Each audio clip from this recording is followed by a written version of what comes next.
Hi hello welcome to Kiran TV news. మనకి బోరుగడ్డ అనిల్ మొన్న కనిపించడం జరిగింది. చాలా రోజుల తర్వాత బోరుగడ్డ అనిల్ చాలా శాంతంగా మాట్లాడాడు. పాపం ఆయన ఏం మాట్లాడారు, అసలు ఎక్కడ కనిపించాడు, ఏం మాట్లాడాడు అని ఒకసారి మీకు వినిపిస్తాను, ఆ తర్వాత మాట్లాడదాం. Having huge respect about courts and all. ఒకసారి కొంచెం క్లారిటీగా ఫస్ట్ నుంచి వినిపిస్తాను. ఫంక్షనింగ్ ప్రస్తుతం మనం జగన్ నివాసం లోటస్ పాండ్ దగ్గర ఉన్న మనతో బోరుగడ్డ అనిల్ ఉన్నారు, మాట్లాడదాం.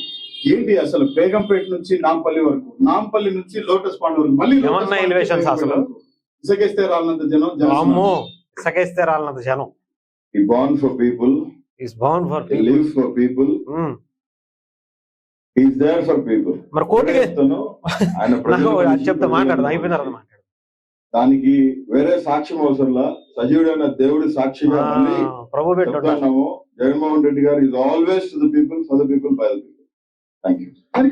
ఒక్క మాట చెప్పండి, ఎందుకంటే ఆయన ఇచ్చినటువంటి స్కెడ్యూల్ ని కూడా, అంటే కోర్టుకే మీరు టైం ఇస్తారా అనేటువంటి స్థాయిలో ట్రోలింగ్ జరిగింది. ఈ ట్రోలర్స్ ని ఏం చెప్తారు?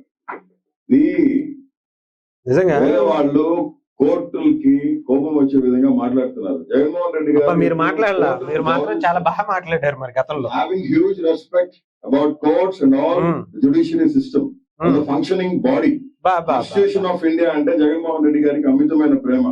మహమ్మో ఏమన్నా ఆయన చేంజ్ అసలు కోర్టుకి షరతులు పెట్టే పరిస్థితులు ఎప్పటికీ ఉండవు. దాన్ని తప్పుదో పట్టించే ప్రయత్నం పచ్చ మీడియా చేసింది కాబట్టి మరొకసారి వైసీపీ పార్టీ తరఫు నుంచి తెలియజేస్తాం. వైసీపీ పార్టీ తరఫు నుంచి జగన్మోహన్ రెడ్డి గారు కోర్టుకి విధేయులుగా ఉన్నారు, కానీ కోర్టుకి ధిక్కారం కింద హెచ్చరించి ఆయన హుకుం జారీ చేసే పరిస్థితులు ఎప్పటికీ ఉండవని తెలియజేస్తాం.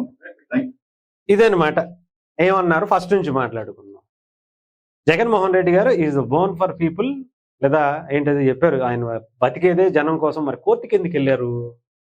కోర్టుకి ఎందుకు వెళ్ళారా అంటున్నా. కోర్టుకి వెళ్ళాల్సినటువంటి పరిస్థితి ఎందుకు వచ్చింది?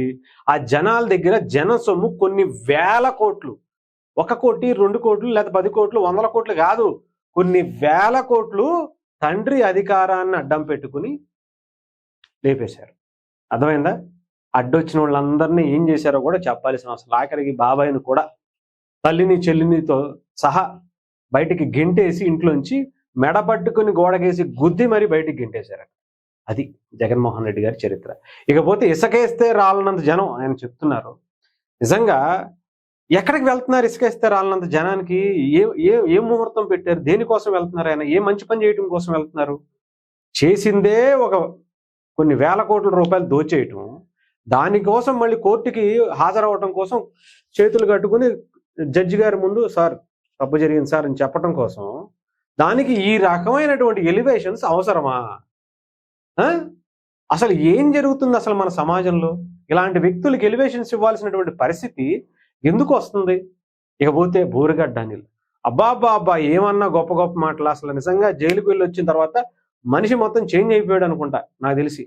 నోట్లోంచి సూక్తులు, ఏంటిది దేవుడి కృపతో అంతా మంచి జరుగుతుందట. మరి మొన్నటిదాకా తెలియలే.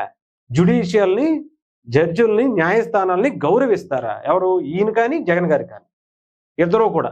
మరి అలా అయితే కాన్సిస్టెన్సీని అంటే ఏమంటారు, గౌరవించేటువంటి వ్యక్తులు అయితే ఇన్ని వేల కోట్లు ఏ రకంగా దుబ్బేశారు? తండ్రి అధికారాన్ని అడ్డం పెట్టుకుని 2004కు ముందు జగన్మోహన్ రెడ్డి గారి ఆస్తుల విలువ ఎంత?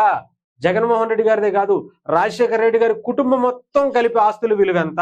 2009 ఎలక్షన్స్ అయిపోగానే ఆ 2009 ఎలక్షన్స్ కి సంబంధించినటువంటి అప్డేట్ లో జగన్ గారిది కానీ రాజశేఖర రెడ్డి గారి కుటుంబం మొత్తానికి ఆస్తుల విలువ ఎంత? 5 ఏళ్లలో ఏ రకంగా పెరిగిపోయాయి, ఎలా వచ్చేసాయి? నిజంగా ఆ దేవుడు వెంకటేశ్వర స్వామికి కూడా అంతలా పెరిగిపోయినటువంటిది తెలియదేమో. ఇన్ని కోట్ల రూపాయలు రోజుకి, ఇన్ని కోట్ల రూపాయల ఆదాయం వస్తున్నా కూడా ఆయనకు కూడా అంత ఆస్తులు పెరగరా? 5 సంవత్సరాలు పెరగలేదు. మరి ఎలా పెరిగిపోయినాయి జగన్మోహన్ రెడ్డి గారికి అనేది ఆలోచించండి. ఇకపోతే ఈయన ఏమన్నా చెప్తున్నారా, ఏంటది గౌరవిస్తారట జగన్మోహన్ రెడ్డి గారు. గౌరవించే వాళ్ళు అయితే ఇన్ని కోట్లు దుబ్బేస్తారా? ఇన్ని కోట్లు ఆఖరికి తండ్రిని, బాబాయిని ఆ రకంగా చేస్తే ఏంటి ఇప్పుడు జరిగింది? మావాడు చేశాడు అంటున్నారు. మావాడు పాత్ర ఉంటే అవసరమైతే బీజేపీకి వెళ్తాడు అని కూడా చెప్పారని వాళ్ళే చెప్తున్నారు, వాళ్ళ చుట్టాలు, వాళ్ళ సిస్టర్సే చెప్తున్నారు. అలాంటి పరిస్థితి ఉన్నప్పుడు అసలు ఏంటి ఒక కోర్టులను గౌరవించేటువంటి వ్యక్తి అతను? అసలు ఏ రకంగా మనం చెప్పాలో ఆలోచించట్లా. కోర్టుకి నిన్న ఇచ్చినటువంటి షెడ్యూల్ ఎవరన్నా చూసారా? నిన్న మనం ఒక వీడియో చేసాం. కోర్టుకి షెడ్యూల్ ఇవ్వటం ఏంటి? ఈ గంటకి ఈ టైంకి వస్తాను, ఈ టైంకి వెళ్తానని చెప్పి కోర్టుకి టైం ఇవ్వడం ఏంటి? నాకు అర్థం కావట్లా. పైగా మీరు నాకు టెలికాన్ఫరెన్స్లో అవకాశం ఇవ్వండి అని చెప్పి అడిగింది ఎవరు? కోర్టుని గౌరవించినటువంటి వ్యక్తి అయితే, సార్ నేను రావడానికి ఇబ్బంది అవుతుంది, నాకు ఇక్కడ నాకు టెలికాన్ఫరెన్స్లో మీకు హాజరవుతానని చెప్పాల్సినటువంటి పరిస్థితి ఎందుకు వచ్చింది? గత 6 ఏళ్లుగా ఏ రకంగా మేనేజ్ చేసుకుంటూ వచ్చారు? 12 సంవత్సరాలుగా బెయిల్ మీద బయట ఉన్నటువంటి వ్యక్తి ఎవరు? 16 నెలలు జైలు శిక్ష అనుభవించినటువంటి వ్యక్తి ఎవరు? ఇవన్నీ శిక్షలు పడింది, ఇవన్నీ జరిగింది. ఇన్ని వేల కోట్ల రూపాయల ఆస్తులకు సంబంధించి ఈడీ అటాచ్ చేసినటువంటి ల్యాండ్స్ కావచ్చు, మీ ఆస్తుల విలువలు ఏంటి మరి అవన్నీ కూడా? అవన్నీ జ్యుడిషియల్ని గౌరవించి, చట్టాలని గౌరవించి మీరు చేశారా? ఇకపోతే ఈయన బోరుగడ్డ అనిల్, అబ్బా అబ్బా అబ్బా, చెవులకి నిజంగా ఏదో ఏదో ఏదో అంటారు చూసారా, దెయ్యాలు వేదాలు వల్లిస్తున్నట్టుగా ఆయన మాటలు చూస్తుంటే, మొన్నటిదాకానేమో నోరు తెరిస్తే బూతులే, అసలు బూతులు లేకుండా ఆయన ముందు ఒకటి వెనకాల ఒకటి బీప్ సౌండ్ వేసుకునే అంత దారుణంగా మాట్లాడినటువంటి వ్యక్తి ఇప్పుడు ఏం మాట్లాడుతున్నారు చూసారా?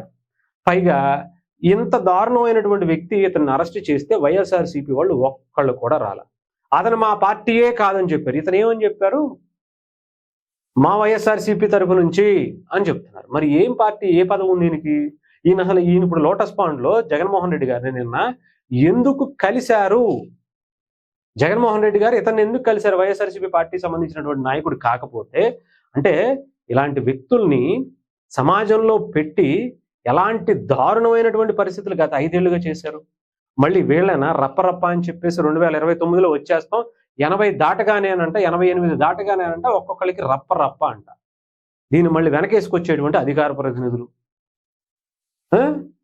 ఈ ఊళ్ళు ఖాళీ చేసి పారిపోయేలా చేస్తామని కొంతమంది, ఆయనకి అందరు చేతులకి గాజులేసి కూర్చున్నారు. మరి మీరు ఇలా చేస్తుంటే చూస్తా కూర్చోటానికి. అందుకు కాదా మిమ్మల్ని గత 5 ఏళ్లుగా చేసినటువంటి చాలదన్నే కదా మిమ్మల్ని ఇంట్లో 11 కూర్చోబెట్టారు. అసెంబ్లీలో కూడా రాకుండా భయపడిపోయేలాగా బెంగళూరు ప్యాలెస్లో పడుకునేలా చేశారుగా. ఇంకా ఎలాంటి మాటలు మాట్లాడితే హైదరాబాద్ వచ్చి ఏంటి ఆ పనులు? ప్రజల్లో ఎలాంటి విషబీజాలను ఆడదామని చెబుతున్నారు? ప్రజల్లో ఏమైనా తీసుకొస్తారు? రప్పరప్ప కొయ్యమని చెప్తారా? మీరు నేర్పించేది ప్రజల్ని ప్రశాంతంగా బతకనిచ్చేటువంటి పని ఒక్కటే చేయలేదు 5 సంవత్సరాల పాటు. రేపొద్దున కూడా చేయరు, ఇప్పుడు కూడా చేయరా? కోర్టుకు వెళ్తా, ఒక ముద్దాయిగా కోర్టుకు వెళ్తా, ఆ స్వాగత తోరణాలు ఏంటి, ఆ అడావిడేంటి? మీరంటే బెయిల్ మీద బయట ఉన్నటువంటి వ్యక్తి కోర్టుని ఈ రకంగా బెదిరించి మళ్ళీ మీరు రావద్దులే, మీరు ఇంట్లోనే ఉండండిలే అని చెప్పుకునేటటువంటి పరిస్థితేగా. రేపొద్దున టెలికాన్ఫరెన్స్లో ఇస్తాను, తర్వాత జైలు సెట్ ఇక్కడ వేసేయండి, లేదా కోర్టు కూడా సెట్ ఇక్కడ వేసి నన్ను ఇక్కడికే వచ్చి నేను ఇంటి పక్కన సెట్లు వేసుకుని కూర్చుంటాను, జైలు సెట్టు కోర్టు సెట్టు మీరు వచ్చి ఆర్డర్లు ఇచ్చేసి వెళ్ళిపోండి సరిపోద్దని అంటే పరిస్థితి అయిపోద్దిగా. ఏంటి ఈ కర్మ? ఏంటి ఇంత దారుణమైనటువంటి పరిస్థితులు? ఆంధ్రప్రదేశ్లో, తెలుగు రాష్ట్రాల్లో అవసరమా ఇలాంటి నాయకులు అనేది ప్రజలు ఆలోచించుకోవాలి. 11 స్థానాలు కూడా ఇలాంటి వాళ్ళకి ఇస్తే ఏ రకంగా రేపొద్దున్న అసలు నేను చెప్తున్నాను కదా, మీరు ఇదే కంటిన్యూ చేస్తే ఈ రప్పరప్పలు 2.0లు మేము 88 దాటగానే ఇంకా ఇది అది అనుకుంటే మీరు ఇలాగే మాట్లాడితే 11 కూడా వచ్చేటువంటి పరిస్థితి మీకుండదు జగన్మోహన్ రెడ్డి గారు. దయచేసి ఇలాంటి వ్యక్తుల్ని, ఇలాంటి మనుషుల్ని, బోరుగడ్డ అనిల్ లాంటి వ్యక్తుల్ని మీరు పక్కన పెట్టుకోకండి, లేదా మీకు ఆ పులివెందులు కూడా ఉండేటువంటి పరిస్థితి ఉండదు. చెప్తున్నాను కదా, ఎవరు మీకు ఈ రకంగా చెప్పి అంటే ఒక వైలెంట్ క్యారెక్టర్లుగా మిమ్మల్ని చిత్రీకరిస్తున్నారా, లేదా మీరు అంతేనా, మీరు చెప్తేనే వాళ్ళు చేస్తున్నారా అనేది మీరే ఆలోచించుకోండి.